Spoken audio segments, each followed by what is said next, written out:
Thompson Productions. I'm a man who believed that I died 20 years ago, and I live like a man who is dead already. I have no fear whatsoever of anybody or anything.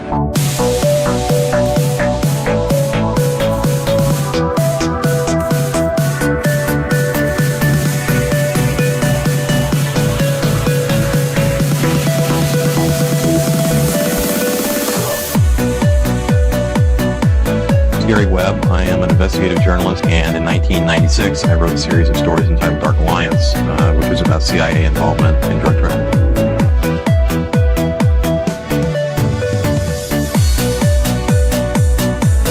I knew a man who once said death smiles at us all. All a man can do is smile back. We've both been skull and bone with the secret society.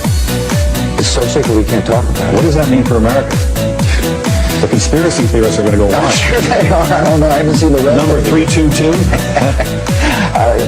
I sad duty to report this afternoon that my friend and colleague, Tim Russert, collapsed and died early this afternoon. I may die in this cell tonight or in the arena tomorrow. I am a slave. What possible difference can I make? And no official of my administration, whether his rank is high or low, civilian or military, should interpret my words here tonight as an excuse to censor the news, to stifle dissent, to cover up our mistakes, or to withhold from the press and the public the facts they deserve to know.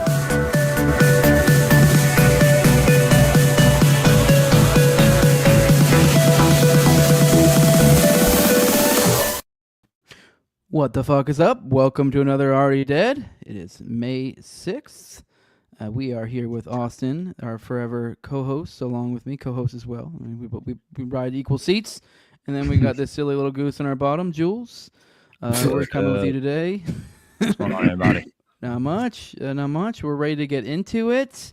We got some stuff for you. We were already spurging. I know I saw you guys complaining in the chat while we were talking, but it was really just us talking, and what are we going to talk about today? It was one of those, and we obviously you guys have met Austin before, you guys know. So what we're going to talk about today, it's like whoa, Austin, save it for the episode. So so honestly, I had to eat a banana. All right, Yeah. I've been starving myself today, but here we are.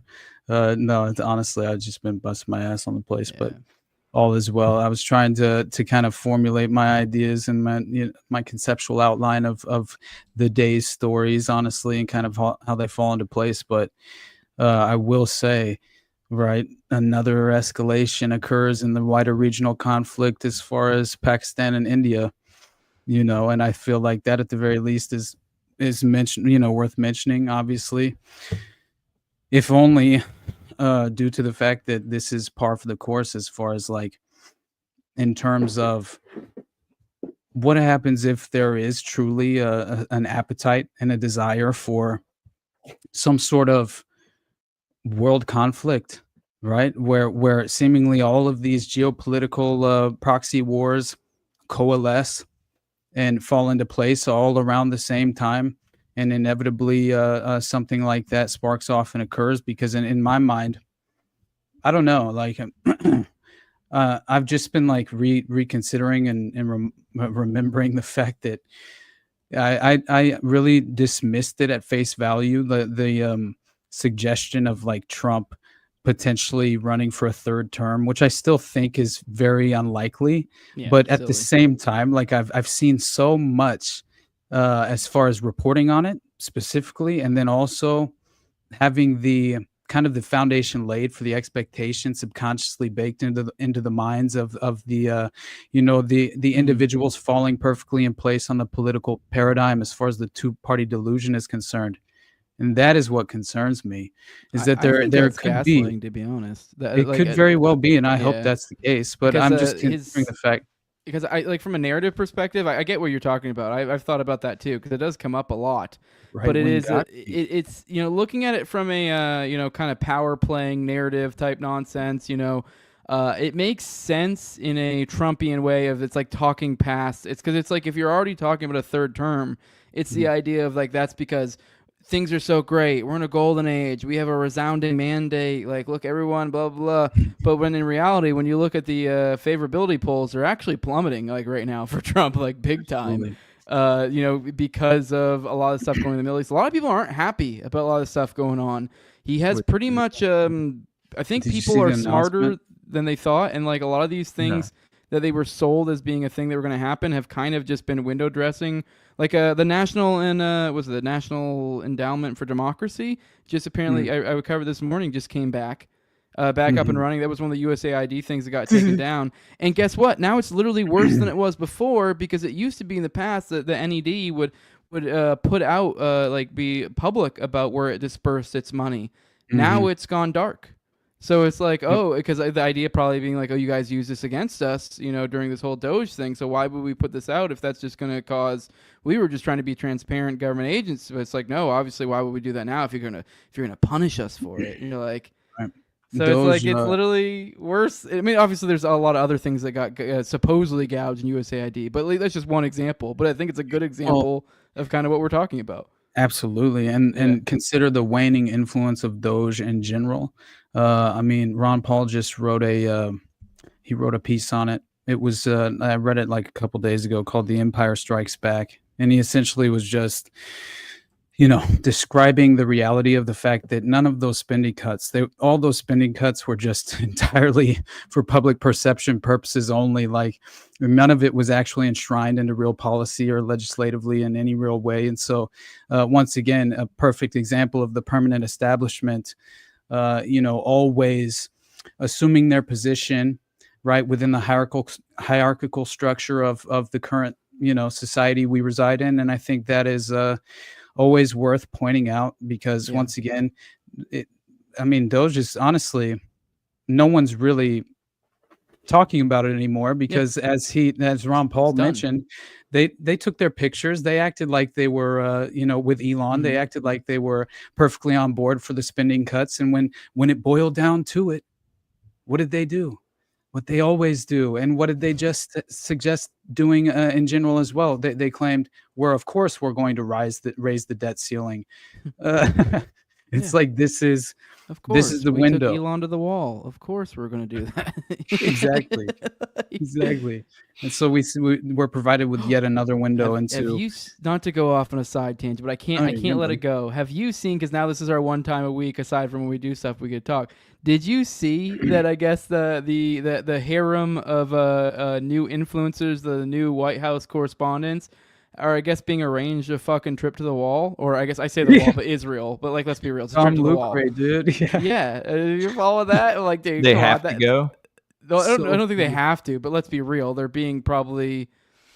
Why wouldn't you want to go? It's a go learn about what your Lord and Savior. I kind of question your religion if you don't want to go. Like, I don't know. It's taking sort the of pilgrimage, shit. Man. Yeah. They're being provided the secret knowledge, right, by the by the vanguard that clearly are, honestly, in my mind, elders of Zion. Yeah, right. Literally. For real. But no, I'm not at all surprised. This is exactly what is in the same vein of Tim Pool's newly found White House press credentials after his Chatham House Rules meeting with fucking Netanyahu. Like, what do we, Incredible. Who would have thought that stupid fucking yarmulke under the beanie joke ended up being true? Like, I was like, just roll my eye. Everyone goes, there's a yarmulke under the beanie. You're like, okay, well, shit, okay. Hilarious. I can't wait for the photo of him hand at the wall, his fucking little fucking weird little Doug Funny bald head and a fucking yarmulke on it. Oh my god. Oh man. Too funny. Is that a good visual, Doug Funny? That's a callback. It's not gonna be too long before Joe Rogan's going to the wall. I don't know, man. He's standing pretty strong. I mean, I still am always a little concerned.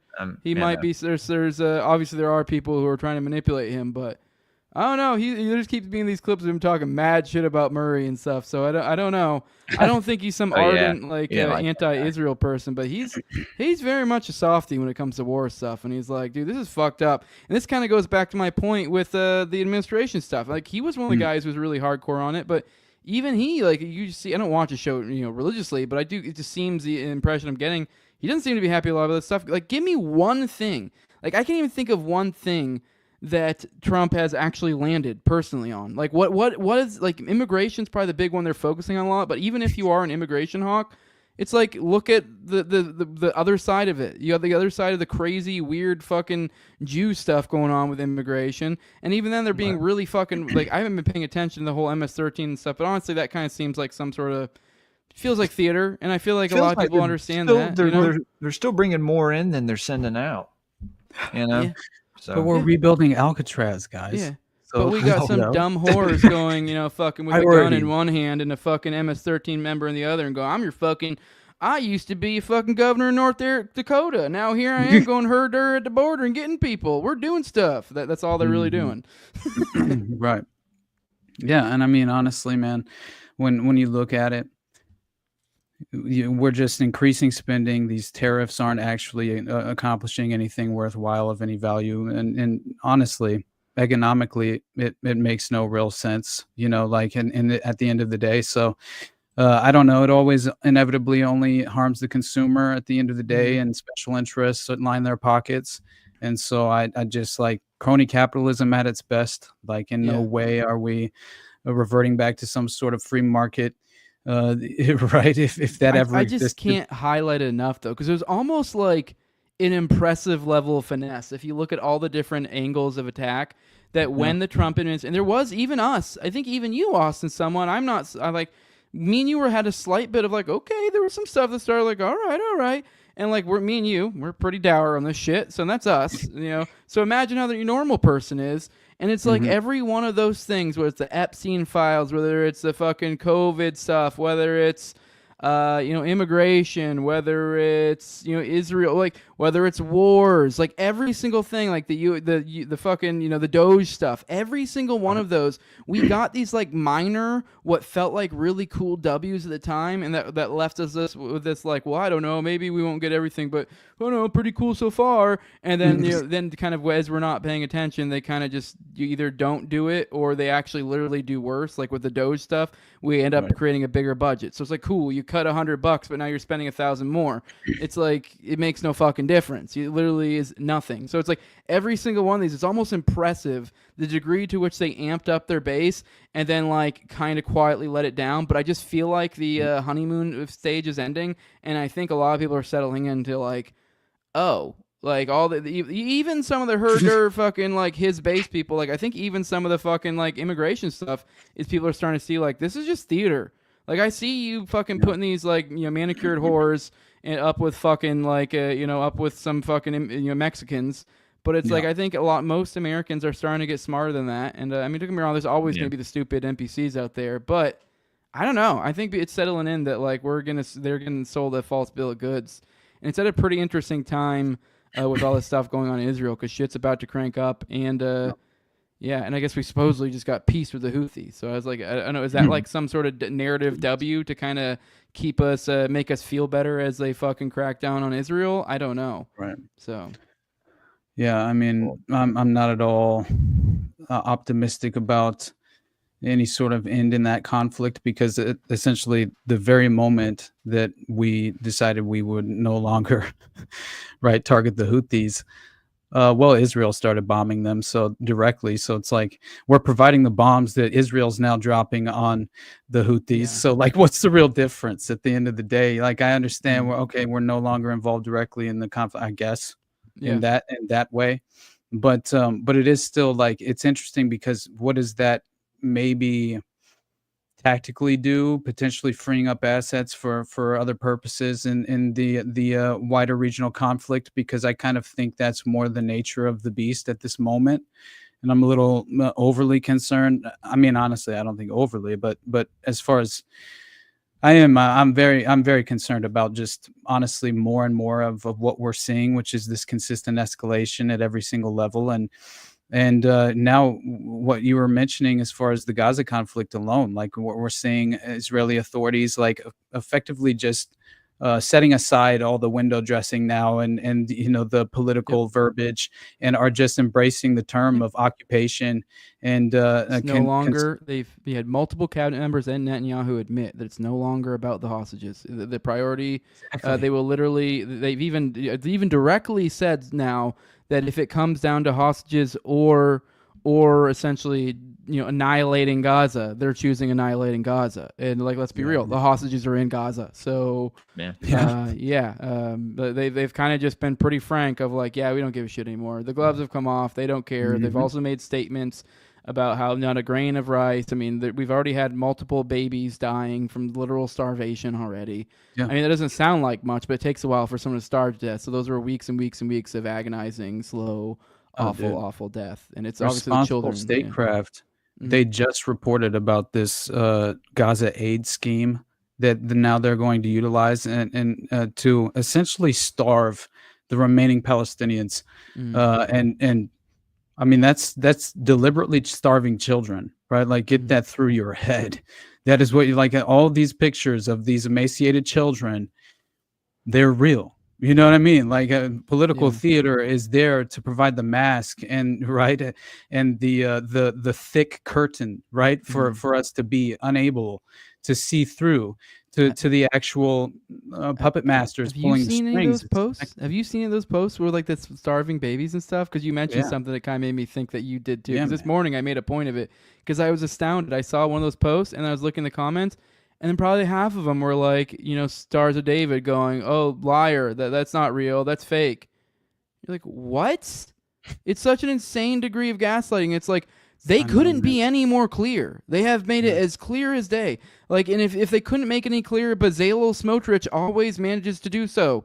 Which, for anyone who knows which cabinet member he is, he's usually the one who says the quiet part out loud at every fucking step.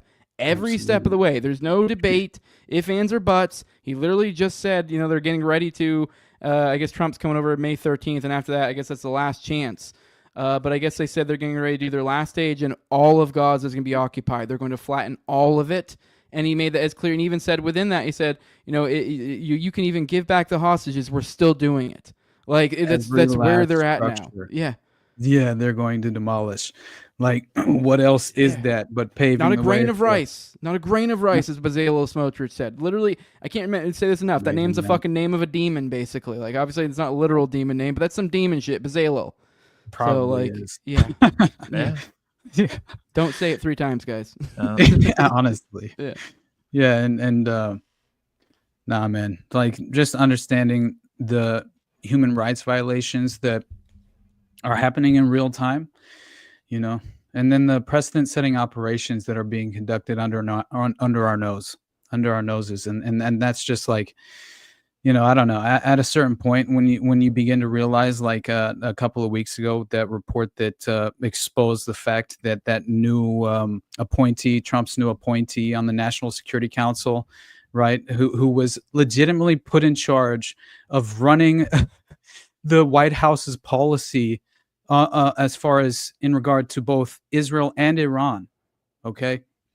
Well, this woman just so happened to be formerly working for the Israeli Ministry of Defense, right? Yeah, Marav Sarin or something. So you're saying she just got put in recently or something? She was just put in charge, and now you see what the result is. Yes, it's fascinating. Dude, I don't know. Did you watch my episode this morning or something, or are you just in each other's brains right now or something? Because that's why we're together, brother. Yeah, because I was talking. I didn't even know about that one little angle, but this morning I had Clint just happened to join me, and I'd already been talking about before he even got in there. But I was kind of the idea of there's clearly a divide going on with this walls stuff that we talked about, which I guess will make a great segue for one story you want to cover.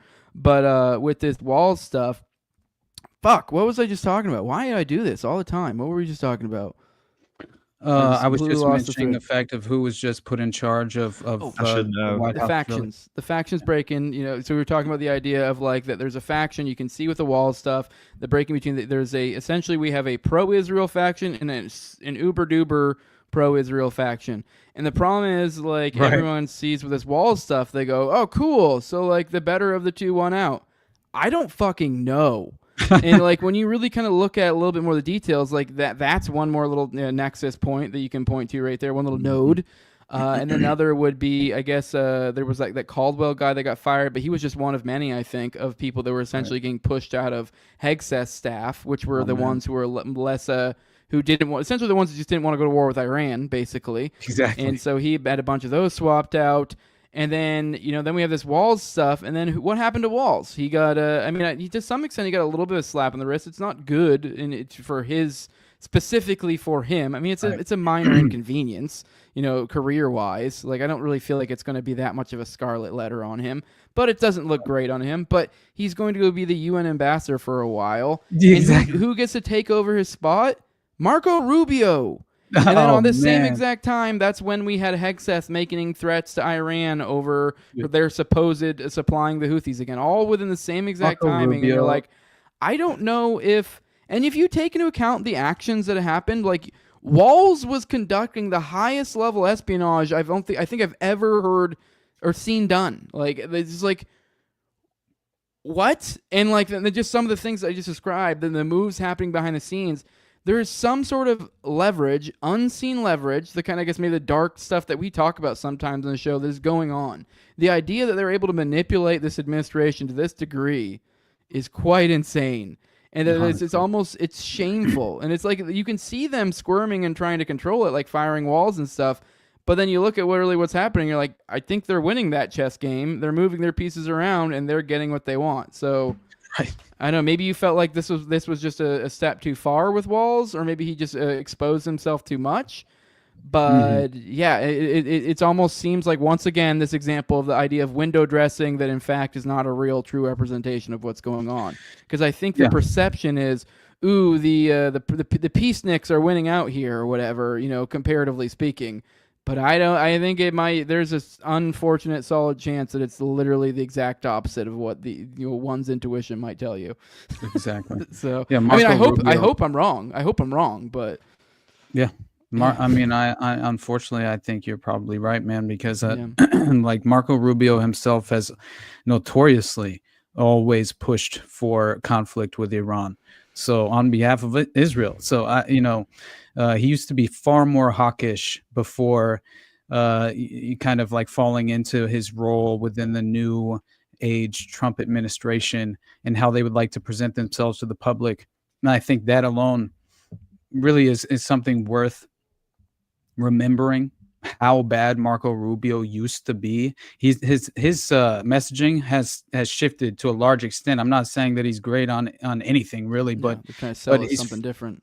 You can tell that there's a different presentation for how he would like to present himself as the intellectual within the administration. Almost, it's kind of strange how he's kind of been put on the forefront to explain things to the American people in certain moments where, he actually, in the recent past, he's done a pretty decent job as far as kind of like, running misdirection tactics while sounding like a credible right source of explaining. I forget what the latest scandal he was involved with, where he was kind of put on the front line to run the message on behalf of the administration. But either way, I think it was maybe just the overall state of the economy at the time with rising egg prices or something to that effect. I'm trying to remember, but I don't know if you know this little factoid, but Justin Valentine here evoked Kissinger's name, and I just wanted to mention, I've mentioned this multiple times when I brought this up with the Walls thing, but the last person who's done what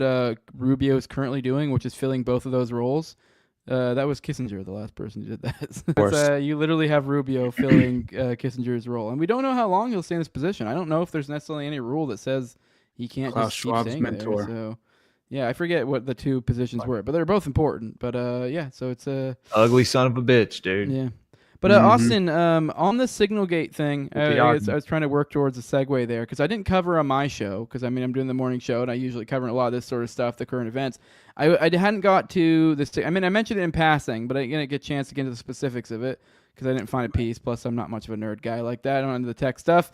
But I know there was some crazy over the top stuff when it came to this Signal Gate Part 2 that we're kind of sort of dealing with Walls getting fired. For those who are unaware, I guess, if you don't follow the Daily Show or whatever, but like Walls got fired recently. He's the same guy who added the fucking editor-in-chief of the Atlantic to a fucking Signal group chat, like a couple months ago or something.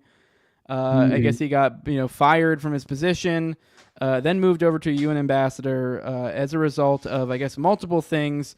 In like that, the Signal Gate for one, and then I guess there was another time, the last time Netanyahu came around, I guess there was implications, murmurs that there was essentially, I guess, him and Netanyahu colluding to kind of set things up certain ways type deal to kind of, I don't know, make Trump more amenable for this or that.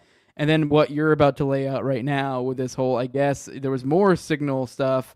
And I guess it's looking like they were just basically had some sort of shit that was basically screenshotting it and sending it over to Mossad. So, it was a modified Signal app, right? Yeah. It was essentially essentially this an Israeli company was entirely obviously tied to this this modified version of the Signal app, which is very interesting because obviously it endangers U.S. national security, right? Which allegedly they're always very concerned with in terms of providing us with any real documents that aren't entirely redacted. But so Mike Waltz photographed using this modified Signal app, obviously, but so I don't know. It's as far as this strange vulnerability. It seems as if the telemessages backend panel was accessed using credentials found in intercepted data, right? And this was presented by WikiLeaks as well, which I think is worthwhile in actually reading through what WikiLeaks had to offer as well, because that's kind of an interesting aside that's worthwhile. But again, this hacker exposed archived messages and contact info for U.S. officials.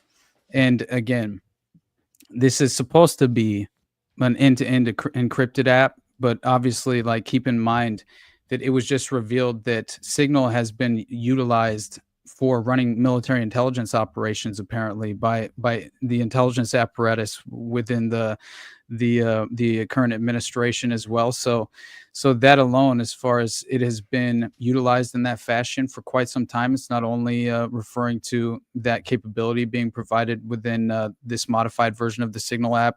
It was basically there was a hack door, a hack backdoor scenario where this was all being provided to the Mossad. Effectively, right? So we don't know where it's going, but let's be real. Yeah, exactly. And so again, it's just a plausible deniability cutout organization that was essentially, being ran by Israeli intelligence. Yeah. And so Israeli intelligence, had direct access to all of the private messages that were being discussed through White House policy.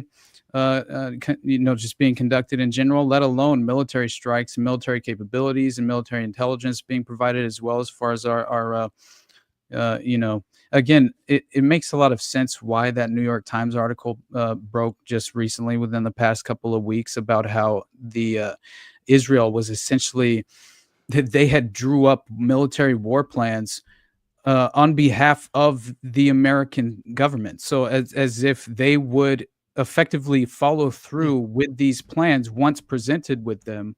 And so what does that implicate? I mean, that honestly, the implication there is that Israel is directly drawing up our military war plan strategy and then providing that to the current administration. I mean, that's what that New York Times article was essentially implicating and alluding to. So that alone, my God, talk about influence over, foreign state.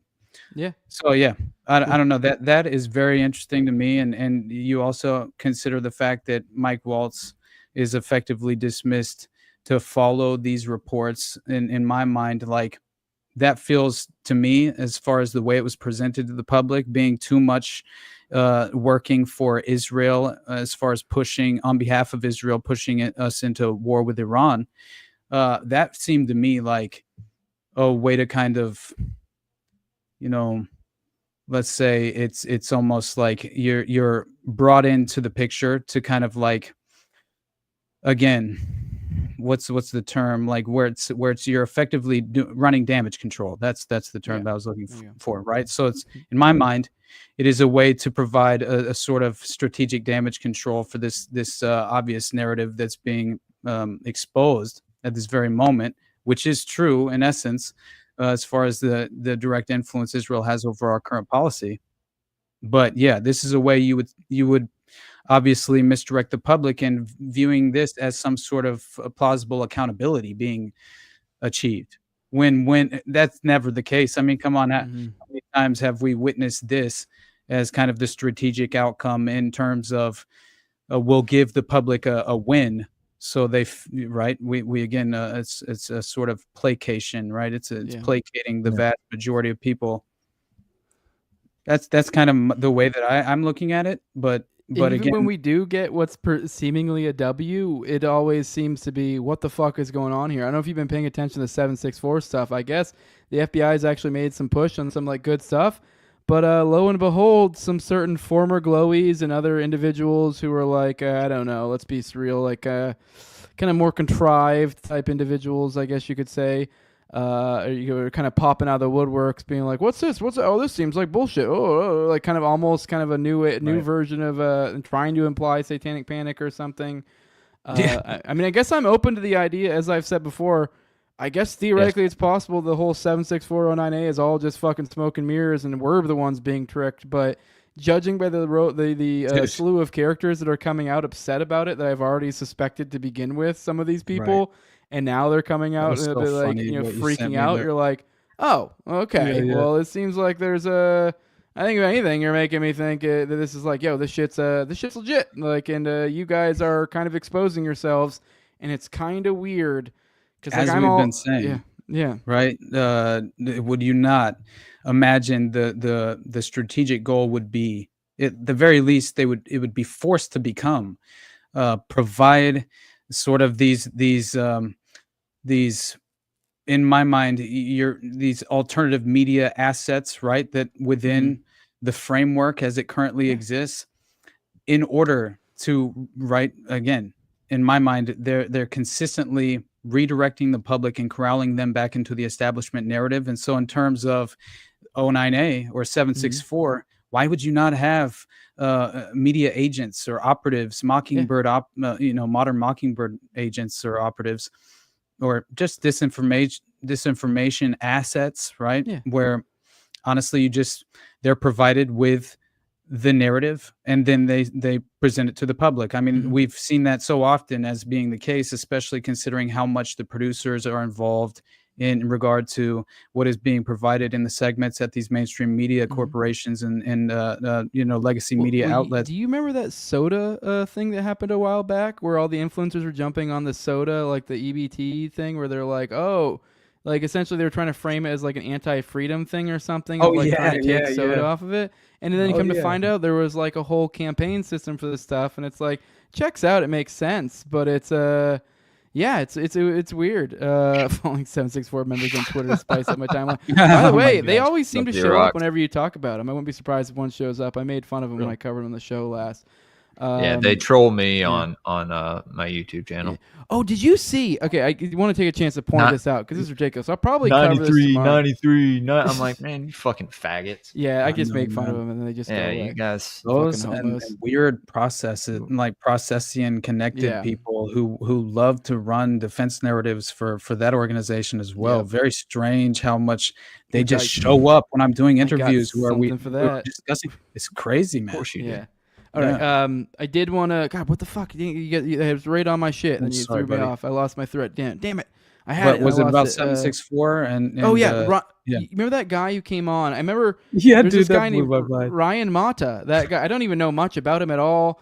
I remember when we were kind of angling. We were trying. This is when we were, I think, literally still in the kind of talking discussion, setting it up stage with Jake. And I saw, oh shit, he had like a other guy that coming on for child trafficking. And we'd already, I think, at that point. I saw a child trafficking episode drop with Ryan Mata, and at that point, I think we'd already had the idea planned of a 2-episode thing. The first one being OKC, second one being like kind of child trafficking rings, kind of Satanism, intel sort of stuff, and then kind of tying them all together. And then I got worried, like, oh shit, that might fuck it all up. Maybe he won't want to do it now, because then it's like, and then now, Like, do we just not get a second one? Because we had kind of a conceptual idea of what we were doing. And then luckily that wasn't the case, but it's like I don't think I even watched that episode, but it was like I'm going to assume it was a kind of generic fucking generic boomer fucking con like do you know how many kids are trafficked every year? Exactly. Like that those sort of stuff, which but referencing statistics that are very hard to gauge and like interpret, and they don't quite necessarily tell the entire story, which is also a difficult thing to manage and navigate, you know. But this motherfucker though, he posted a fucking Cash Patel posted something about 764 which so and he posted below it saying something along the lines of like, oh, what is this type thing? Is this some sort of like, it's like, I've never heard of this. It seems like some sort of crazy witch hunt something or something like that. And then like BX shows up and is like, dude, we just talked about this. And then I was like, I even quote tweeted and I was like, this dude a liar or is he a bad actor? Or no, is he retarded or a bad actor? Because because it was like you show like literally it was him had quote tweeted it from like a week or something prior, basically being like, oh, I just checked out this series and I can't imagine, like, this work is so great and blah blah blah blah blah blah blah. There you go. And like okay, here you go, right here. And he literally yes, never heard of them. Sounds like a fairy tale the FBI fandom is chasing, unless you're talking Hollywood. And then like you can see already he's ratioed. What and he didn't delete it. This is so funny. Ryan, you personally messaged me about this group a few weeks ago. Are you getting paid to do this? Yeah. It's so straightforward. This is astounding. Dude, and I quote tweeted it and then they posted the video of She had an interaction with that faggot that y'all troll on Tower Gang. Misfit Patriot. Oh, dude, I'm telling you, dude. That Hasbro he's drawing up, they're fucking putting him on weird tasks to try to get it back. That's what it is. Yeah. So he does seem like the cleanup crew that's showing up at the end, and he's literally just completely backfires. He's a fucking joke. But yeah, it is like the normal. It seems like the usual characters, the bad actors, kind of are seeing you show up. And some of them have kind of overplayed their hand and really exposed themselves. There were some people that I was kind of on the border with some of the, like this, and then they've kind of just in the way that they move and kind of coming out and then way over the top, like Kyle Seraphin for one. Mm-hmm. I can't understand his bizarre behavior anymore. He is kind of broken down like a little girl with this one. It was very weird, very bizarre behavior, overplaying his hand in my opinion. So I don't know, very odd. But this does kind of, I guess we can kind of move on from there. There's one thing I want to talk about before we get into the call-in portion, because there's something that actually Jules got this spinning for me, and then I saw something today that got it spinning even more. Which I guess this will make sense. I'm probably going to actually have our episode drop Friday, so this will piece together a little bit more for people. But I already have the one set episode already dropped, so people have already... So like the first one that I did. So like, because the idea that I got from there is that it reminds me a lot as I'm like learning about the temple set and how it operates. It kind of reminded me a lot of like the concept of like the Eye of the Chicken Hawk stuff, where they would have in like the back of magazines or newspapers or whatever, the weird little ads that were clearly call outs for like essentially subscription services for like pedophiles or whatever. Yeah. And this is what that felt like. There's a subscription service. It's clearly some sort of bizarre method of communication. Obviously, it can be used in multiple different ways. And so this is one of those things you're like, the idea of things being occulted is like once you figure out what they are, it kind of reveals it, and everything starts to fall in place. Mm-hmm. And I kind of had a theory that kind of like, Jules mentioned something and other things that kind of fell in place, just all the different dots. And I'm not saying this is true, this complete theory, but it kind of just fits for me. And I know you've kind of been down this rabbit hole lately, and it kind of ties into the esoteric stuff with Jules. But like this ties into Monarch. This ties into, but essentially the idea that perhaps the Temple of the Set was in fact some sort of method of communication or assembly or dispersing of information for some sort of group that would, I don't know, per se, need to be able to reach out to each other across the world and at different times, and to be able, transmit messages in an organized and discreet manner. Let's say, for example, methods on how to tap into pre-programmed individuals or something like that. Because you've been going on the Monarch thread lately, haven't you? And that and I'd say a common theme with the Monarch guys is always seems like, from my understanding, usually there's some sort of crazy stuff happen when they're young, and then they kind of then go on to have like semi-normal-ish. I mean, it's never really normal. And then later in their life, something happens that then like activates them or something essentially. And it's like they experience some sort of very bizarre, very distinct, very specific trauma at a young age, usually some sort of occult something, others sometimes tied into it. Very bizarre, usually military intelligence connections. And then later in their adult life, usually young adult life, something happens, activates them. Now, how would you be able to do that? Like, how could that be organized? Like that's almost like the idea that, like that could be done over time and space in that way. Like it's kind of almost unbelievable. You know what I mean? This is where people go, oh, like what? They just have fucking these people out all over the place? Like, yeah, the idea is so that you can tap into them. But like you would need a specific method of communication to carry out something like this. And I think something like the Temple of Set kind of really fits that. And then on top of that, Jules, tell me what you told me that kind of got me thinking down this line. For one, obviously there's the Monarch connections, Michael Aquino himself. And all the Psy War stuff, but Jules, there was more that kind of this tied me more into the whole Monarch thing because we got into the belief system of the. Me and you talked about the belief system of the Setians and our stuff that's going to drop on Friday, kind of going into the actually like kind of taking on seriously and not as jaded as view as I have, and kind of taking them on as like what their beliefs are. And there was something you told me that really tied in their belief system into the concept of Monarch. Like, like where that name could kind of come from. How they worship the psyche. And psyche, if you go back to the origin of that word, comes from the Greek, I guess, the Greek god, Psyche, who was always portrayed as a butterfly. And had a and then you add into that, like when you get into, you check out our episode on Friday, we get into their belief system and how they're all about zeppering into another level and stuff. What is the idea? You have multiple levels of, and then you think about how monarchs work, and it's like you have multiple stages. The Kabbalah tree of life. But her husband, his name was Eros, which represented love. So you had like it I forgot how one of the guys, I was on a show Saturday with a few guys from the Occult Rejects and this other podcast. And I forgot what he had said that made it make a lot more sense. There's probably a deeper meaning to the butterfly, you know? God, yeah, brother. Yeah. 100%. And I have one more point to add to this. One more point.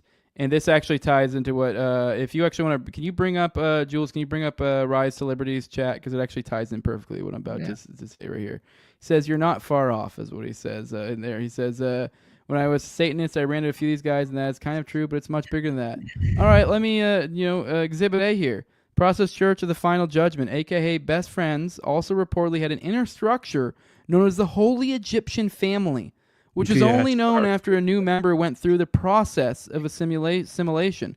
A coincidence, I'm sure. Now here's the Egyptian Eyes experiment, which is has just a, I don't know, I don't know what this experiment was particularly. Maybe someone of you guys in chat knows or something.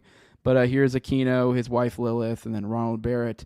And so that's it is. I think it is much bigger. I think there is something to that. This and for those who don't know, with the Set thing, Set was literally an Egyptian god. So, like the Holy Egyptian Family, there is multiple. That are like, oh fuck, dude, what is going on here? Are we literally somehow folding in the Temple of Set into the Process Church as well? Like, you gotta be fucking kidding me. Oh, absolutely. That's so. I'm beginning to be of the mind that the OTO was fundamentally structured by secret society occultists, Rosicrucians who had intelligence connections, right?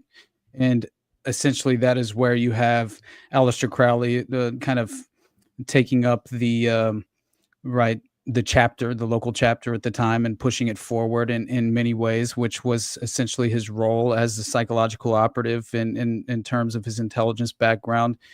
And then also consider, right, L. Ron Hubbard, intelligence agent, intelligence operative. In my mind, I think that is what Scientology truly was an intelligence operation. Plausible deniability cut out for human compromise. Many other, it's a tool for many other agendas as well. And beyond the fact that, of course, consider the celebrity influence group. Yeah, there's a lot of different things that you can do with Which, that. by the that way, was a structure. joke. For those who know where Hubbard was like literally stole Jack Parsons' wife.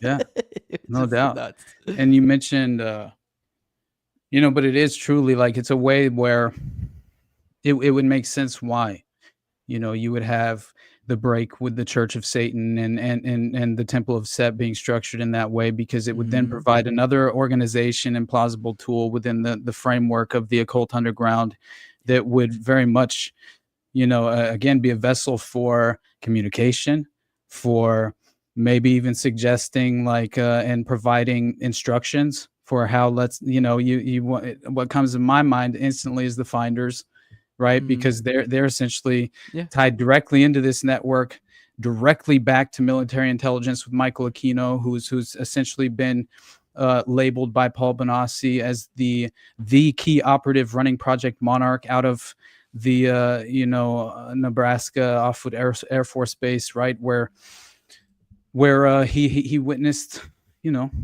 Larry King and Michael Aquino basically going through a financial transaction, and of course, like consider the butterfly. The butterfly was Juliette Bryant, one of the Epstein victims. She made claims about how she had been branded among other female victims of Epstein's network who had been branded at the Zorro Ranch, and also consider Virginia Guffey and the symbol that she used for her actual victim, right? Essentially her victims advocacy organization. She used the symbology, which she also used in one of them, Maria Farmer or Virginia Roberts.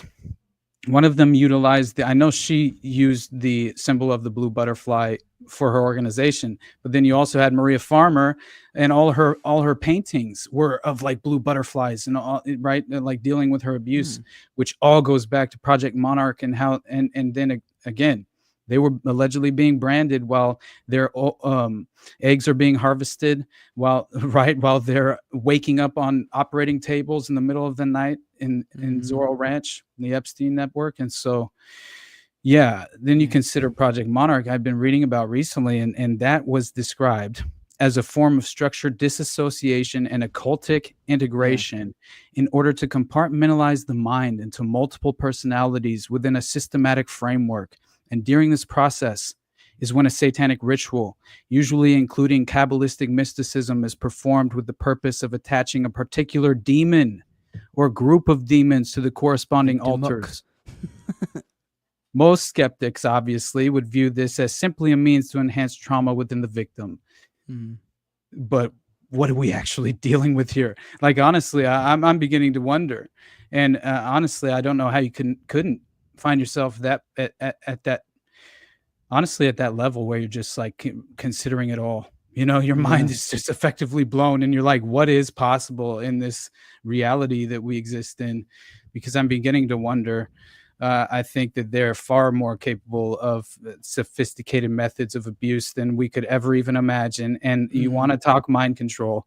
I mean, we're talking about victims who claim to be a part of Monarch, who consistently feel as if they're enslaved to the programming and they cannot reject their prior programming. And if any of their handlers ever found the ability to utilize their code word, then, you brought up something that got me thinking. I meant to bring this up, and it always is always there, but I just didn't really like every time it comes up. The elites, we've talked about with Koresh, and they're not saying he's elite and how he is banging all the chicks, and you got Epstein, he was banging all the chicks. We got even Elon now. It's like a common theme between just some of the weird glowy stuff, and then them or rich elites, and then always about making more kids. Now the key component, or like if you get into the weird world of Monarch, you'll hear stuff about like the concept of how there are like royal blood or whatever. And then how there's like just whatever ones that they use for like, they're just not royals. They're not as important. So a royal would likely be something like a Kennedy or something. Like, let's be real. But bear in mind, I mean, we've talked about like Nazi, breeding experiments, but then even something as like Epstein and all these women that he was supposedly, pumping, and Elon and even just the women that he's purported to have, and is just putting babies in over and over and over again. Like, it's like there seems to be an obsession with some of these elites about pumping out as many kids as possible. Some are more upfront about it than others, but it's like, why? What's going on here? Is there something? Are you providing more currency to the group here? Like, is this a strengthening your position? Obviously, this strengthens your influence. So even not from a crazy, but like, let's add into the fact that let's say these people are getting programmed as well. Now we're adding these hyper influential, connected people into the world that also are programmed. So it's like, and then you see these RFKs in the world, and you wonder how the fuck could he be so good on all this stuff, but then he'd be dog shit on fucking Israel. You know what I mean? It's like, yeah. Well, somebody got old diddly do when he was a little fucking baby boy, right? Now he's all about that Israel life. Absolutely.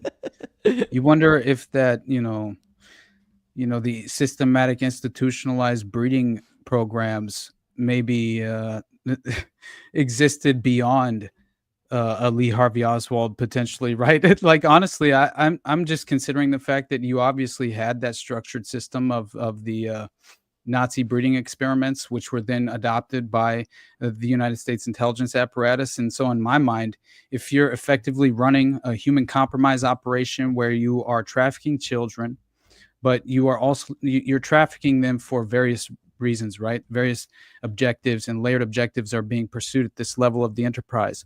And this is where I always find it most fascinating, as disturbing as it truly is.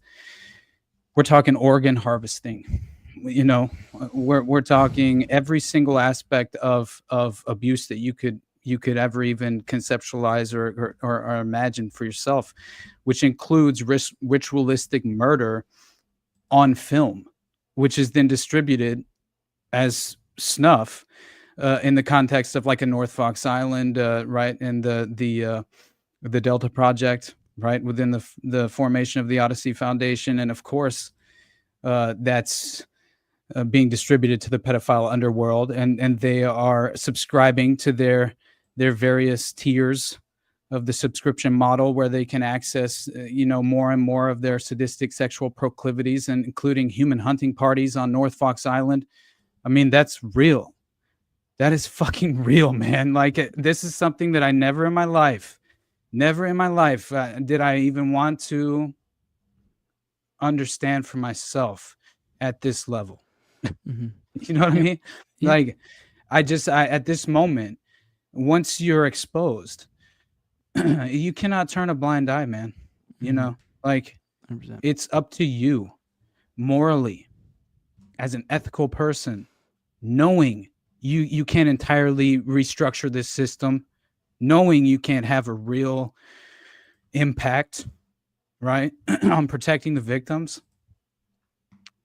Man, it's just, anyway, it's something that disturbs you at your core once you kind of have a fundamental working understanding of how this is being achieved. And it's state-sponsored child sex trafficking at a level that, again, systematic ritualized child murder. So at this point, I think Johnny Gosch was abducted by a set of individuals who are directly tied into the Odyssey Foundation, including John Wayne Gacy and Phil Paskey, who especially were there and named by Paul Bonacci as potentially being the perpetrators who abducted Johnny Gosch, who were given the instructions for this paperboy fetish, which was inevitably tied back to the colonel, which Paul Bonacci said happened to be Lieutenant Colonel Michael Aquino, who was running Project Monarch off at Air Force Base, and the colonel was who later bought Johnny and kept him on a Colorado ranch. That is what potentially took place. And after I found out that Noreen Gosch wrote about the father potentially being involved, and that apparently it was in August of '82 when she claims that, right, the father, Leonard John Gosch, had been complicit potentially and took Johnny on a day trip to Omaha in August of '82.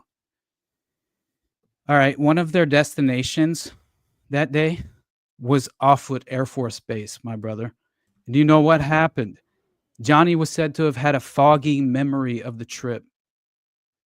Immediately after the Omaha trip, she and the husband began receiving hang-up phone calls every Sunday morning around 1 a.m., just like Gary Caradori in the Franklin scandal, just before he and his son broke up in midair with the documents. There was, I mean, like, this is just like, at a certain point, man. Yeah, modern Babylon. You know, I'm not blackpilling anyone, but damn, you know what I mean? Like, yeah.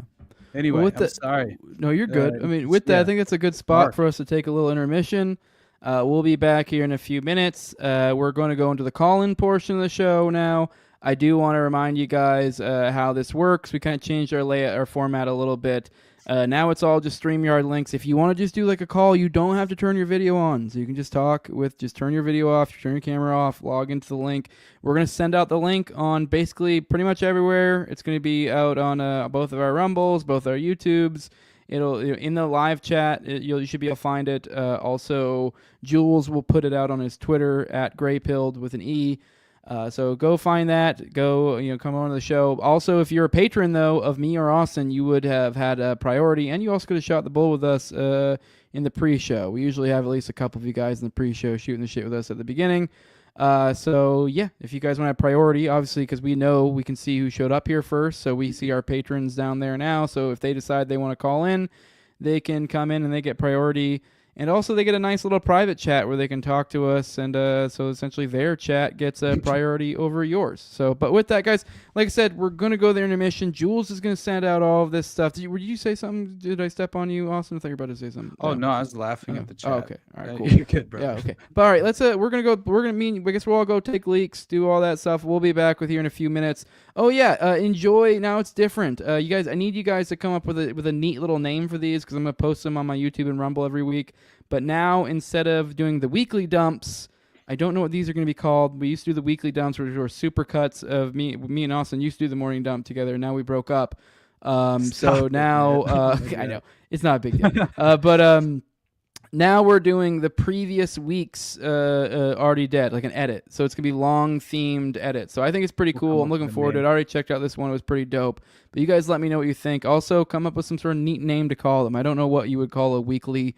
Like, it's going to be like a 3 to 5 minute long, like, edit every week of the last week's Already Dead. So, but enjoy it. We're all going to step out and go get some water, go take a leak, anything like that. We'll see you guys here in a few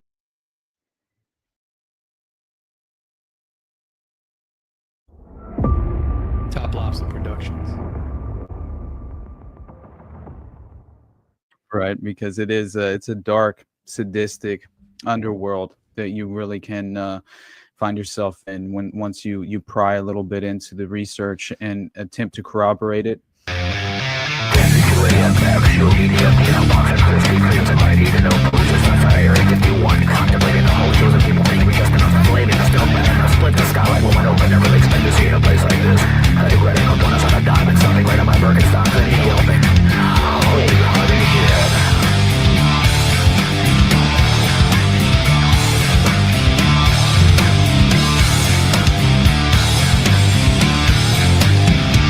It's a school by the way, for smart kids. Check this out, brother.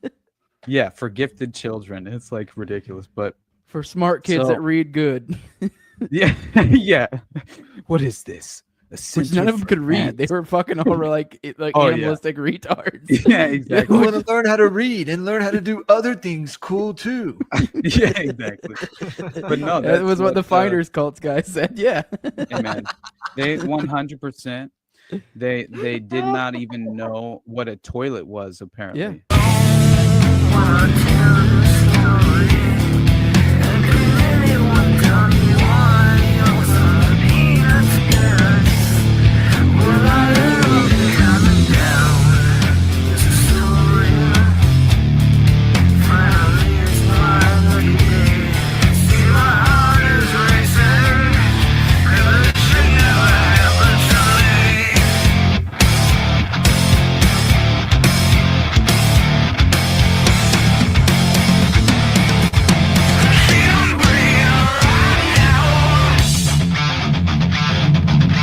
all what we would talk about all episode. That's what the process is.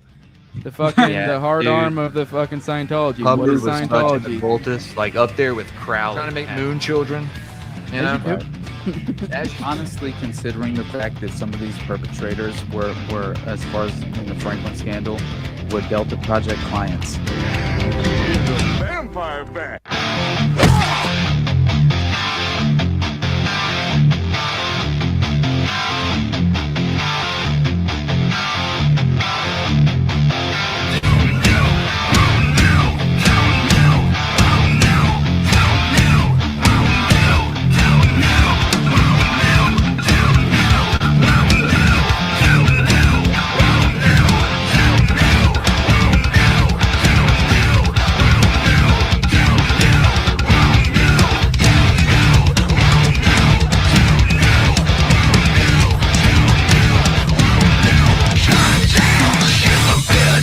The layers that, like, once you get start peeking past the Jew layer, you're like, what's going on with these Catholics? What the fuck are they doing? Weird Venetian fucking banking family. All right. We're back. What do you guys Fucking think? banger, Tim. Yeah, right. Yeah, Keeps dig coming it. out with the bangers. I'm looking forward to it. Yeah.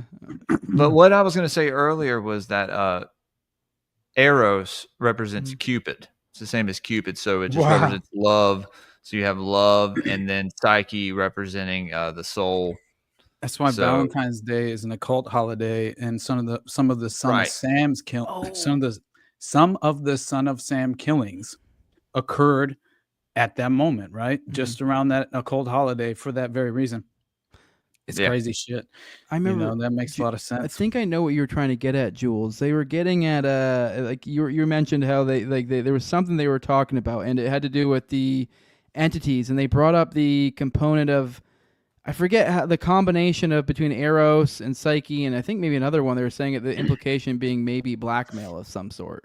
And so, like, there's some sort of blackmail component if you look at it in a certain a duality of these two. I don't think he's allowed to see Psyche, or I don't think he's allowed to look at Psyche, or something. So I don't know.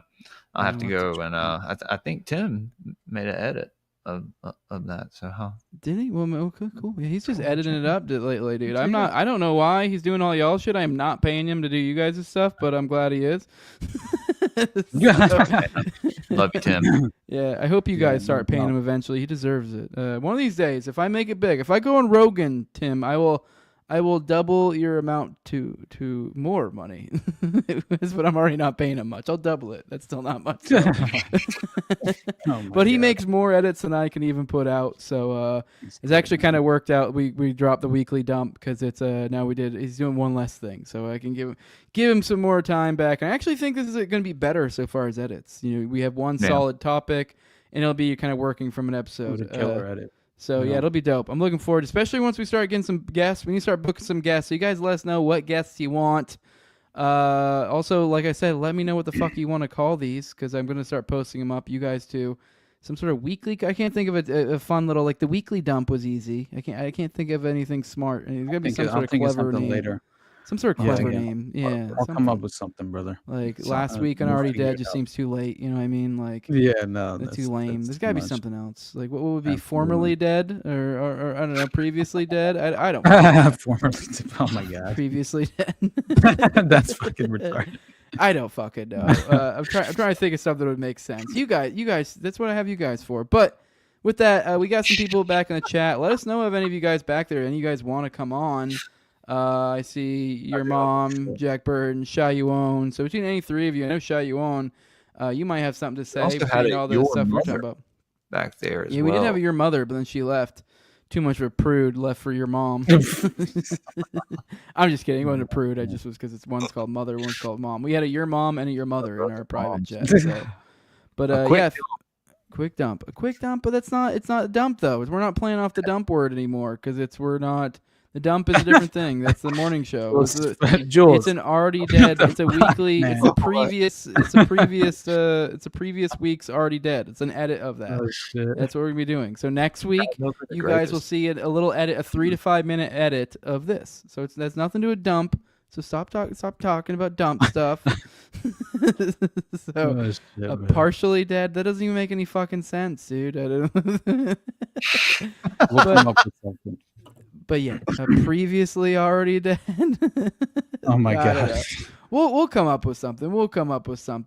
But yeah, is there what else you got on? Was there something else you on the Gosch? Oh no, we didn't get to talking about. I know there was. All right, what do you want? You tell me. I'll let you pick. We can go into underground cities, or we can go into the Virginia Giuffre stuff. Because remember we talked about that in the beginning. So, so do you want to watch a video, like as if we got substitute teacher, taking over? I got a video ready for the underground cities, or I can just cover them in the morning show. Well, I don't really have a whole lot to add because, what is there really to say other than, of course, they have some subterranean, system of refuge where they could 21 trillion though. Yeah, no, I understand, but I think it's far more likely that you're thinking like military. I would think you would have such sophisticated structured tunnel systems involved as far as subterranean tunnel systems and bunkers that have been a part of that operation and $21 trillion budget. Triple the fucking what? Why can't I think of what the national debt or some shit? What are we at right now? Deficit. Are we around like 7 trillion or where are we at? I don't even know where we're at. Far worse than that. It was like around 30 trillion, I thought. Oh, never mind. Well, shit. I remember my lifetime when it was. Okay, well, never mind, guys. It's not worse than our national debt, so we're good. Maybe it's not even that big of an underground city. Hey, what did you think of this that Fire Pixie said? The weakening. The weakening? But how does that make see? What is that? I told you it was 30-something trillion. Sounds cool, but it doesn't make any thematically. It makes no sense. Okay. It doesn't have anything to do with already dead or any of the themes. The weakening. I mean, it's cool. I like the way it sounds. I do think it's worth following up that statement I made about the Johnny Gosch abduction and the tie-in with Aquino. That's what I was about to jump on, and I was like, I think maybe I wasn't cover anything. Again, honestly, I was just, as far as the Virginia Giuffre or Guffrey, I don't know. I still don't know how to pronounce her name properly, but that's how I hear others who apparently know her, who pronounce it differently, and then that's kind of how I gauge things. Is like people who personally know them.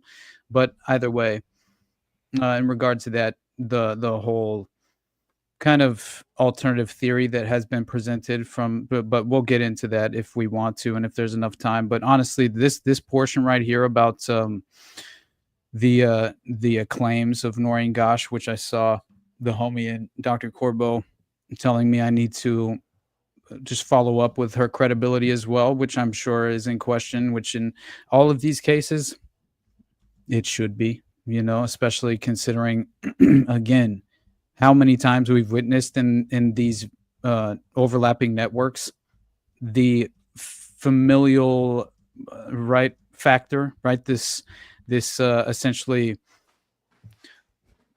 you have this generational abuse playing out, right? So apparently in regard to Jacob Wetterling, there was something very similar where he was potentially involved in the abduction and the ritual murder of his own son. But they figured out a way to kind of provide plausible deniability in a sort of framework of the patsy. And that's consistent within the kind of the low hanging fruit in a lot of these abduction networks and kidnapping, child trafficking operations, because again, John Wayne Gacy, in my mind, he's just an abductor like Dean Corll, like Mark Dutroux, who's honestly just low level within the network itself, and are just essentially, he did have a connection to Gacy, bro, 100%. And bring that back up real quick for our audio listeners. Dr. Corbeau's Feel Good Fun Time Medicine Show said Paul Bonacci had a connection to Gacy. Let me check. Yeah, he did. I got to work on that too. I'm really bad about reading those. I'm sorry. Sorry about it, but yeah, I just knee-jerk reacted in the sorry, moment. audio listeners out there. I'm an asshole too. Well, yeah, absolutely, Dr. Corbeau, you're 100% right. There's a Gacy tie-in. I mean, you know, you can DM me any additional evidence that you found yourself, but yeah, as far as like the Chicago connection, deeply affiliated with the organized crime syndicate in the area. Again, he's all these blackmail files are discovered at his residence whenever he's effectively taken into custody, of course, and it all ties back in with John David Norman and the Odyssey Foundation. But the point being is that Paul Bonacci himself claimed, one, I think that he had generational abuse potentially involved. I forget if it was stepdad or which individual it was who he just effectively, after his stepdad or his father, I forget which one actually died. I think it was a stepdad died, and he essentially reached out to an individual within the network and said he no longer wanted to attend the parties, right? Which in my mind, of course, points to the pink ballets and these gatherings for human compromise. Roy Cohn and the Massachusetts connection to the parties that they were having, where the Process Church, according to David Berkowitz, is providing Roy Cohn's personal, as far as like his personal residence, this mansion that neighbored Trump. They're providing young boys and young children to these parties. And anyway, it's very interesting shit. And once you figure out that you have this account coming from Noreen Gosch, right, where she claims that she was actually, these calls, strange calls were coming through at very strange hours, like in the middle of the night, early morning, and continued on until Johnny's abduction.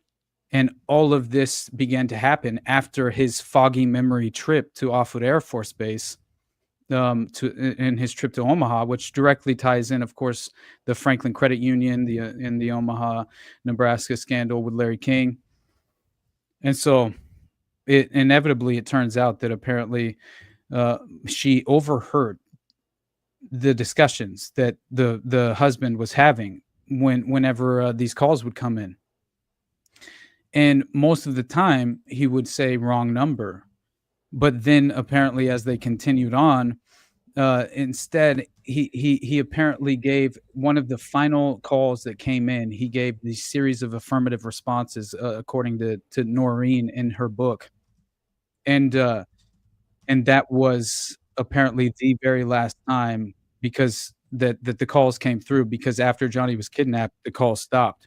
And so that was another reason why she was very, very skeptical and suspicious of what the role that her current husband at the time potentially played in the abduction of her own son. And that is very interesting to me. At the very least, worth mentioning, even if she could potentially be compromised at some level. I'm not entirely certain. I still have yet to be provided with the reason being, or the smoking gun, or at least the investigative thread as to why, or she could potentially be compromised. You know what I mean? Like that is a question worth seeking an answer to, obviously. But the homie in the chat has no fucking clue what I'm talking about, which happened. All right, we got some people in the back. I think I got God Is Love in the back. I think it's ready to come on. Jules, you want to go ahead and bring him on? I saw him joining around the call-in portion, so I don't think you saw the private chat. We're asking if anyone wants to come in. What's up, dude? I didn't know I was coming on. I just wanted to check this out. Oh, what's up, man? Jose. But I did just get done reading. I did just get done reading an interesting book. He told me, he was like, just start bringing them in. I was like, I don't know if they all want to. Well, I think some of them don't even realize there's like a private chat. So, but sorry, go ahead, dude. What's up, man? Oh, nothing. I just got done reading the book Psy War. It was a pretty good one. Oh, shit. Oh, the book version or the paper version? Because he had a small essay and he had a full on fucking book. The audio book. Oh shit. Okay, how long is it? Let me see. I'm also reading Poisoner in Chief right now about Sidney Gottlieb. Hell yeah, good book. The Robert Malone Psy War book is 14 hours on Audible. Oh, it's a Malone book. Oh, I thought you were talking about like Aquino's, because I think his is Psy War, isn't it? So like Mind War and the Psychology of Victory. Oh yeah, his little his document. Oh, okay. Yeah, I've read that also. Yeah, because he has a short document and then he has a full-on book. So I'm like, you read the whole book? I'm like, you're crazy, dude. Because I remember when I was looking at, like, just recently looking into him, I was like, yeah, I'm not reading a fucking book to get an idea of your beliefs. I don't fucking care enough. like, I don't know. Maybe if I ever really wanted to become an expert on him, I'd read a whole book on his beliefs. You're talking about Aquino? Yeah, because he actually, there was 2 books I was like I could read. He actually wrote a book on like the Temple of Set beliefs. I don't know what it's called. Yeah. And he also wrote, obviously he took shortly before his death. Yeah, he converted his essay into a full length book. So yeah, man. Yeah. You got any questions for us, brother? Or I guess we could probably play the Underground City video and see if there's anything we find interesting in there. Watch it with you. So, I also just got this Operation Mockingbird by Linda Belezza. Oh, I haven't heard that one. Huh. All Yeah. right. Yeah, go ahead. Brother. All right, let's go ahead and play. This is on Tucker, I guess, recently. I'll probably put this on like 1.5 or something. So, but I guess former housing official Catherine Austin Fitz said once you see her, I don't think she fits. Says the U.S. government quietly spent $21 trillion to build underground cities for the elites in case of major disaster. That's a solid joke, by the way. Whether it's a pole shift, real quick, she's done. She's not even that fat. I thought she was fat. She's done amazing work. Honestly, she's done a lot of great work with Whitney Webb over the years, and I really appreciate a lot of her insight. Honestly, I take back the fat joke. You weren't I'm even surprised as fat that she's getting a Tucker appearance. Yeah. To be entirely honest, because she's been outwardly bashing against obviously big pharma and the COVID mandate. She was one of the key resources during the dystopian COVID agenda that really provided a lot of expertise that was worthwhile and valuable in the moment, and pushed back in a way that was integral and intellectual. You know what I mean? And honestly, it was like, yeah, I have very much appreciate and value her work. So that's my background for her. Yeah, I take back my joke. It was a good joke, but it would have been better if she was fat. She's not even really fat. For some reason, I thought she was fat. Magnetic pole shift is one of the, theories of what causes these events. But there is a history of near extinction events. And one of the things that I've looked at, because I'm trying to figure out, between fiscal 1998 and fiscal 2015, there were 21 trillion of undocumentable adjustments in the U.S. government. If you go to our website, missingmoney.solera.com, we have years and years of documentation, including the government financials that show this. And so the question is, where's all this money going? And one of the things I've looked at in the process of looking at where all this money is going. I mean, we found out that's not more than the national debt, but that's almost the national debt. That's not very far off. That's wild. The underground base and city infrastructure and transportation system that's been built. And I'm sorry? Yes. So we have built an extraordinary number of underground bases and supposedly transportation systems. Some of these are some of these are documented as part of the national security infrastructure. I think there are many more. So in the United States? In the United States, all over the world. But from 2021 to 2023, I took one of the smartest subscribers in the Solera Report network, and he and I spent 2 years collecting all the data and all the allegations on underground bases. And then we systematically went through and tried to estimate our guess. This is totally a guess of how many underground bases, both underground in the United States, but also underground under the ocean around the United States. And our estimate was 170 with a transportation network connecting them. And what would be the purpose? The purpose, if you thought you were going to get a near extinction event, fuck you. so to me, there are 2 purposes. You have so many activities going on that you need to keep secret that you're basically building the capacity to, for example, if you're doing a secret space program, you need to platform it from, things that can't be seen. But I think if you're worried about a near extinction event, that's. So I know nothing about this other than my only window into it, into a contractor who worked on one in Washington, in the city of Washington, D.C. Right. And I remember him telling me about a power box, like a transformer box on Constitution Avenue, that he told me, because he worked on it personally, was actually the egress from the White House. That was done by vehicle. But that was, I was like, really? He goes, oh, yeah, no, I installed it, I know. And I thought, well, that's kind of crazy that in the middle of this big city where I lived in, that was on Constitution Avenue every day, that you could build something like that without me knowing it. Under the VP's house at the Naval Observatory, same thing. I think most people know that. Next to my brother's house on Macomb Street in D.C. So but that's, I always thought that was like preparation for nuclear war. Like, I didn't really think about it that much. Some of it is, it's preparation for catastrophe. So, but you think that there are facilities like that in other places outside D.C.? Yeah. So if you're I would think there would be far more capabilities of an infrastructure, subterranean infrastructure that's $21 trillion worth. Like, Yeah. I'm sorry, man. There has to be a lot more than just a fucking refuge for when the apocalypse takes place. Like, no way in my mind would that be the only desired outcome. That is 21 trillion Wouldn't you is think? I don't know That's how a you put lot that of in fucking money, terms. man. Yeah, that is a lot of money. I don't know. I'm Yeah. trying to wrap my head around like what 21 trillion underground is, because I guess I mean we don't even think. I guess you like if you were to build an entire fucking city above ground, how much would that cost? I don't know. Like if you were to build New York from scratch right now, it would probably be in the trillions. But now add in the goal of doing it underground. I don't know. I'm just trying to imagine. It's got to be a lot. I'm just trying to. Is it like a lot, or is it just like I don't know, like a few bases here and there that are The kind of like entire debt of the United States of America is 38 trillion. I don't think we conceptualize that kind of money. I know, man. that's why I'm like, I don't know how to wrap my head around. I don't know what the cost of building an underground city or tunnels and like, cause it's got to be extremely cost prohibitive. And let's be real, they get the worst fucking deals on this shit because they don't fucking care. Why wouldn't they go under the ocean? It would. I would wonder. Yeah. I would wonder if, because you know. I don't know. I've had discussions with guys who've worked on those deep water. What are the cables? The shit, man. The fiber optic cables that they basically they lay through the ocean right on the underground. As far as like this is what connects, the actual continents, right? As far as the ultimate just digital infrastructure involved with like providing internet worldwide, like that's all connect all. Yeah, it's all provided within the fiber optic. Essentially, these it's very interesting when I talk to some of the guys who actually worked on laying the groundwork for a lot of those lines, because they were talking about how they were working on a project. It was some dude out of like the Long Beach port who I was like renting a rental car at the time, and he talks about how he was working on, he was stationed out there on the water for fucking forever, and he finally got to come back on land and was renting a car just to go around for his while he was stationed. And so I was just kind of like picking his brain at the moment, and he was talking about how like at the time there was like this interesting dispute playing out with North Korea and how that affected his job in the moment.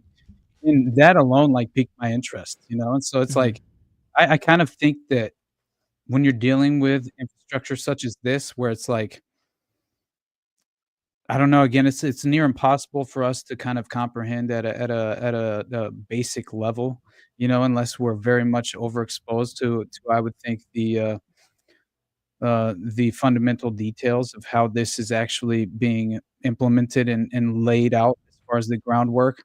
But yeah, who knows what's capable in terms of the subterranean infrastructure that's perfectly in place. But every single one of these human compromise operations, they're all connected to subterranean tunnel systems that are very well, established. And we're talking, what did he just went on trial, right? That just started, I think, like yesterday, Diddy's actual trial. So I'm interested to see kind of the results of some of the things that get leaked from the court proceeding and all the different reporting that we'll witness. But knowing that, of course, the Diddy property is basically resembles exactly that of the Epstein properties as far as their subterranean infrastructures are in place. Yeah, man.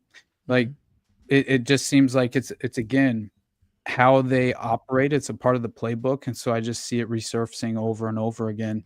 Yeah, puts a new flavor on like old stories like this. Like we've referenced this story multiple times in reference to kind of like Manchurian candidate type theories.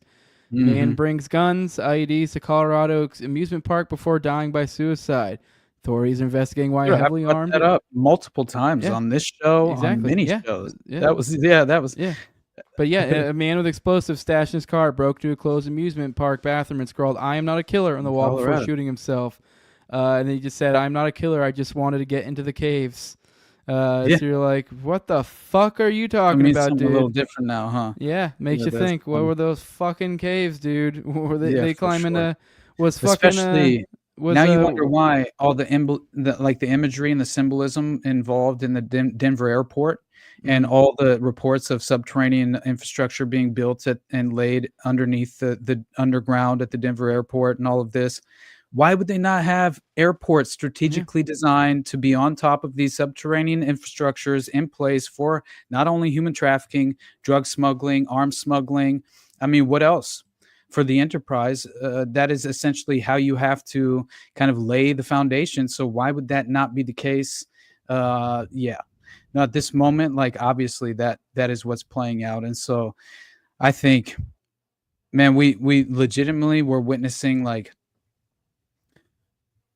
generations of an aristocratic oligarchy, right, that have legitimately laid this new age, really just compromise systematic infrastructure that is in place to facilitate all of these abuse networks, right? The most sadistic black market, that you could ever conceive of, right? Like that has been propped up, facilitated, and covered up by the very state authorities that we worship and pay our dollars to. And the celebrity class are there to provide a meaningful misdirection for us to consistently just accept our fate. Like, I don't know, man. Like, I'm disgusted at this moment, and I fucking despise the state in every way, philosophically, to my core. And I anytime you want to prop it up and facilitate it or defend it at any real meaningful level, you're compromising your own integrity. Your soul is in jeopardy. Know what is at cost. That's all I'm saying. Like, what risks really do we face? Yeah.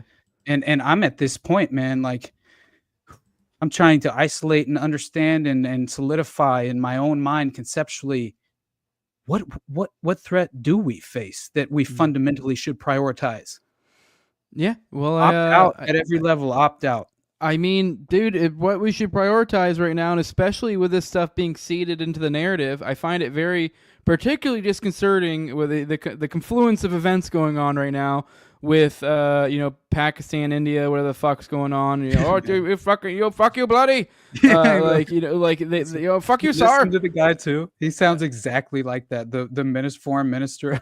Yeah, of Pakistan, who came out actually reacting to all of this as far as the airstrikes. I'm not trying to make light of it. It's just kind of hilarious. Yeah. Go ahead. Yeah, go ahead. And then you add into the fact that you got that, they're getting ready to go hardcore over in Israel. It sounds like they're getting ready for maximum pressure. And it's like, I don't know, it's kind of at this weird, game where it's like they have all this PR working against them and they're really trying to push this thing. And keep in mind, this one country is noted for being one of the ones we try to forget has a fucking nuclear program, and they're all about the Samson option. And now we're talking about these underground fucking cities. I mean, was the fucking the time machine, H.G. Wells' time machine? Was that a fucking prediction of the future? Like, is that what we're talking about? The fucking the Jews come up out of their caves and take us innocent little Aryans down into them. Is that what's going to happen? Prophecy. I mean, I'm It's being prophecy. silly, but like obviously the idea of like the elites in their fucking caves, and I don't know. It is genuinely. I don't think it's crazy at all to point out that it really is existential, Israel. Like, dude, like they have nukes that we're constantly. It's like this moral hazard that we're egging on over and over and over again by being their backstop for everything. And it's just like, and then you're not even taking into account. It's like they control it to every degree, up until including we'll fucking flip over the board if we don't get what we want. I genuinely think that there probably is some fucking fucker at some level that's like, yeah, I will blow up the fucking world. Like, I genuinely think that's like in their range of options, depending on whatever the given thing is at any time that they want to do. It might be up into including. I sure hope they're not willing to do that for Iran, but I wouldn't be least bit surprised in the aggressive manner that these guys act if they haven't thrown that around before. Like, hey, or insinuated, like, you know what we do if it comes down to nukes. Like, hey, this is literally a country fucking ready to blow up the world. But with that, I think, we're an hour and a half. We've got callers come in. We got a bunch of people in the back, but no one wanted to come in. That's fine. They like to hang out with us in the back, to hang out with the pre-chat, post-chat. But I'm ready to get out of here. I got a kitty cat that's about ready to give birth any moment now. I need to get back in there with them. You guys ready to get out of here? I think we had a fucking productive episode. We touched on a lot of stuff. I'm really, really excited for the edit next week. So gives us something to look forward to. I saw a good one, by the way. I liked it. I saw someone said rigor mortis. I like that. Oh, that's because that plays thematically. That's smart because it's like already dead previous week. Rigor mortis. Yeah, you know, like it's fucking get you stiff after you watch it. That's what. That's so let's put rigor mortis and then the date, like whatever the previous already did it. So it was the edit from that, the rigor mortis. I like that. So yeah, maybe I don't know. I'm open to other suggestions. I mean, I don't know if you have any better ideas. I thought that was cool. Fit theme. Sounds fucking metal as shit. So hey, although I will say it's not great. And like, come on if we want to have him on.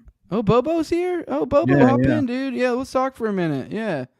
It's also an old death metal band, I guess, rigor mortis. So that's the head. That would be fitting. I will say that I don't like. What's up, Bobo? Real quick, I will say I don't like it. Doesn't express what it is to someone who's not familiar with it, whereas Weekly Dump kind of did. So I don't know. Just I don't know. I'll think about it as well. Yeah. Oh yeah, I'll think about it over the weekend. What's up, Bobo? What should we call our new intermissions? Shit, man, I don't know. Like I missed most of the video. I meant most of the episode today.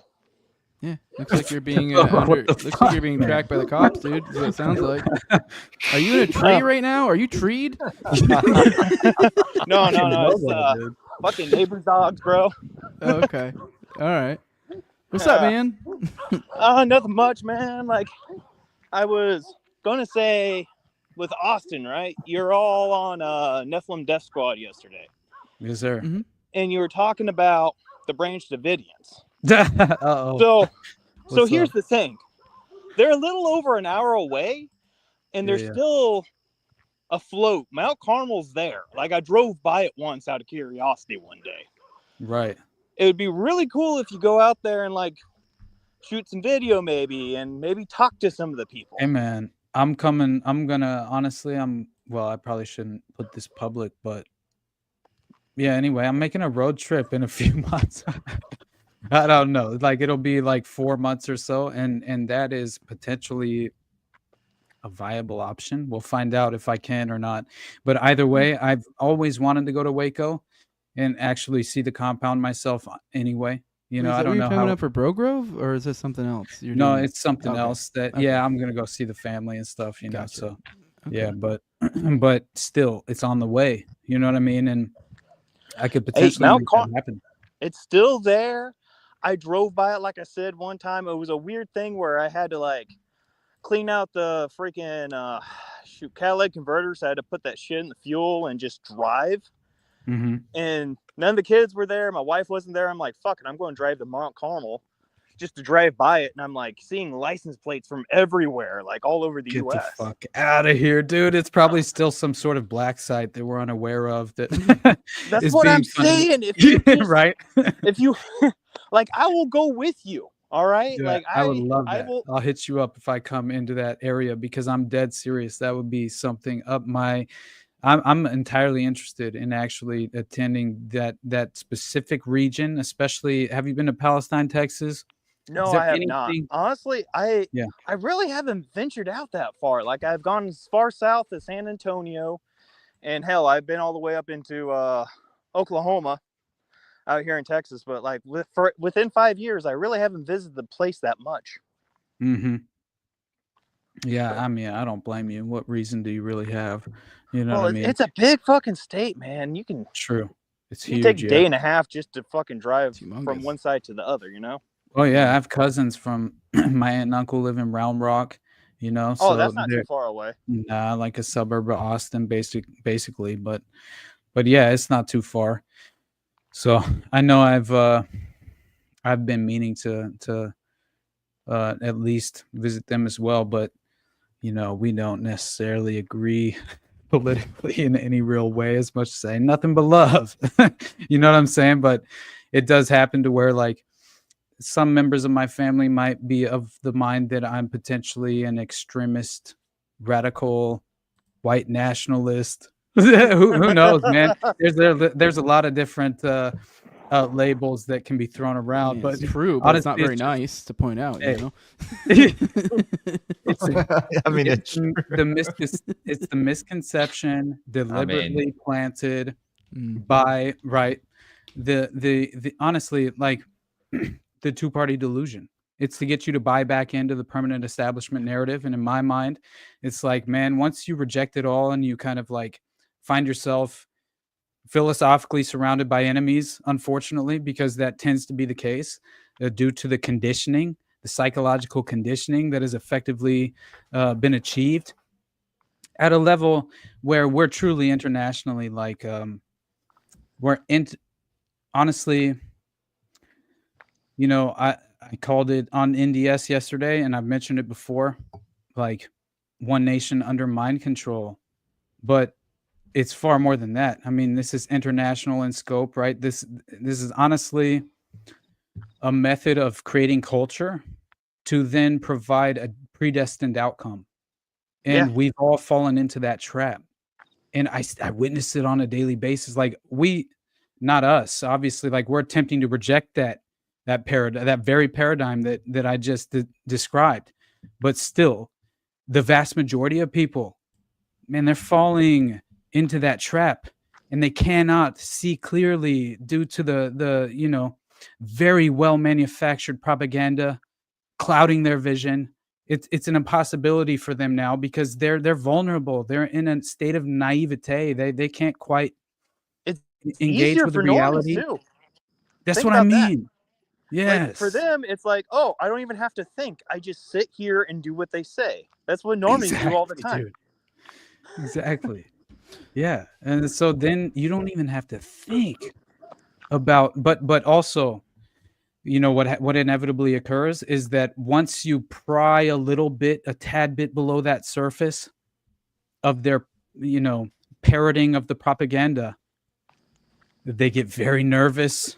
They start targeting and kind of lashing out at the individual who's prying a bit deeper because they don't have a way. You're the thing they fear the most. You're not one or the other. You know what I'm saying? You scare them the most because you think way differently and they can't box you into the other side. Hey, I love you, Bobo. I'm glad someone does.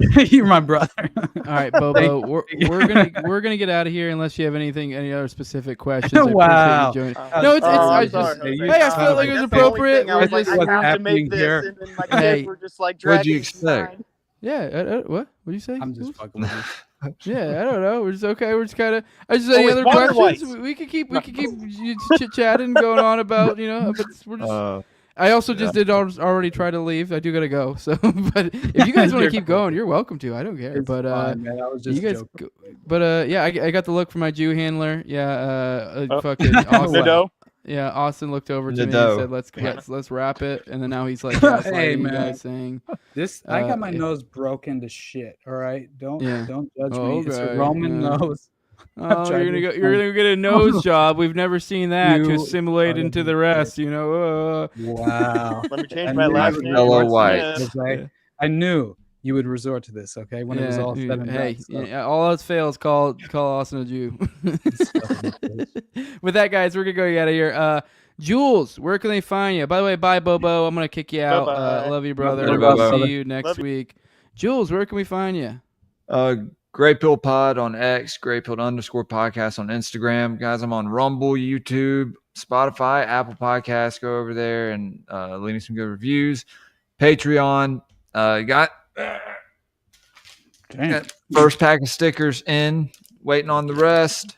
So all my patrons will be getting a free sticker pack whenever I get them all in. I know that's exciting.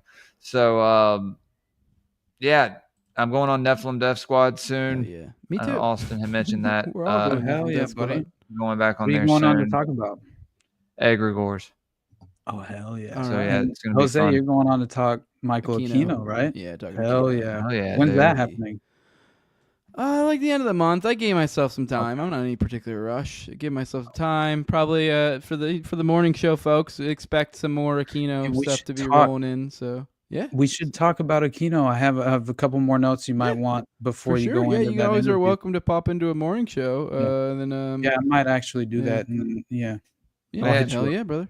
Got well, Austin, did you already give your plugs, or did I? Go ahead, Jules. I'm sorry. Got some new sound sciences and some Elohim etymologies coming soon, and I think I have a show this weekend. I'll probably have one Friday night, maybe one Saturday afternoon. It depends. I know Mother's Day is Sunday, so I'll probably be busy Sunday. Go to paranoidamerican.com/discount/graypilled for 10% off. And go buy our merch on toplobster.com. You can get you an Already Dead shirt. Jose has the Operation Gladio shirt we didn't on. plan this. So a bunch of cool shit over there. You support the Austin homies. fucked it up. What did I do? Are you wearing merch? Are you wearing Already Dead merch? I have my Already Dead shirt. It's nice and clean. Every time now. We all said wear the merch. You're supposed to wear the fucking merch. Nobody fucking told me. 2 shirts out. Yeah. But yeah, it was a great show tonight, guys. Hell yeah, brother. Appreciate having you. Austin, where can people find you at?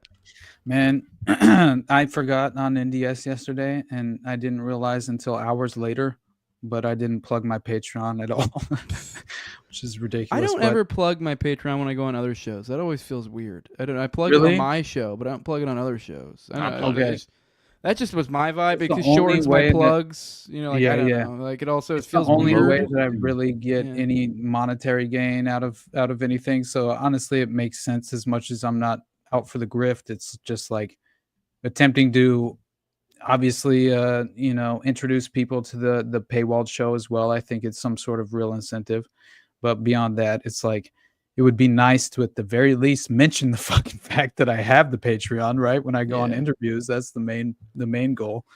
But anyway, it's no big deal. But the point being is that I felt like I should have mentioned it, but either way, there's no wrong answer. I mean, my logic is just like shortens a plug, and then whenever they come to you, then you're like, hey, you want to give me money? Like, because you're gonna be more open to it when they're already at your channel. Like, give me some fucking money, dude. I know, because it does actually feel like I don't know. I'm bad at plugs anyway. Yeah. It's not something that I I asked like 5 minutes ago. Yeah. You miss me, don't you? I know you do. I'm on locals too. I started my locals and I post the link from the Patreon streams into the Jules, you motherfucker. So I didn't tell you to jump back in with some more shit. 3 minutes later. Oh wait, locals. Yeah. All Awesome. right. So yeah, you guys, if you want to support me, nothing but love and respect. You know that. And you can support me at patreon.com/theunderclasspodcast. And yeah, you can gain access to whatever this is, the paywalled show with Brad Bankley and Sam Tripoli. And beyond that, just follow me, The Underclass Podcast.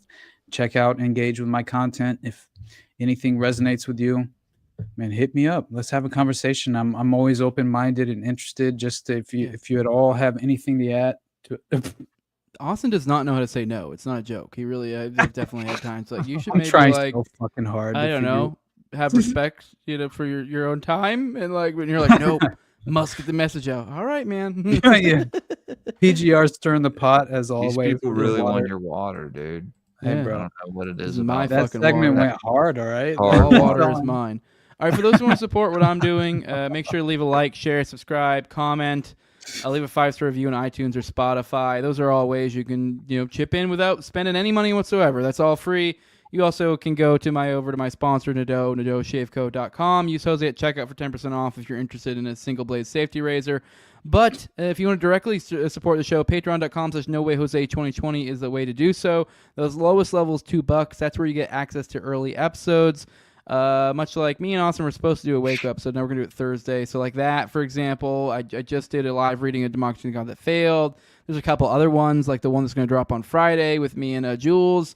That's behind the paywall right now. So there's like 4 at a time basically these days, and 2 per week is what I'm doing. So you're getting this stuff weeks ahead of time of the pullers.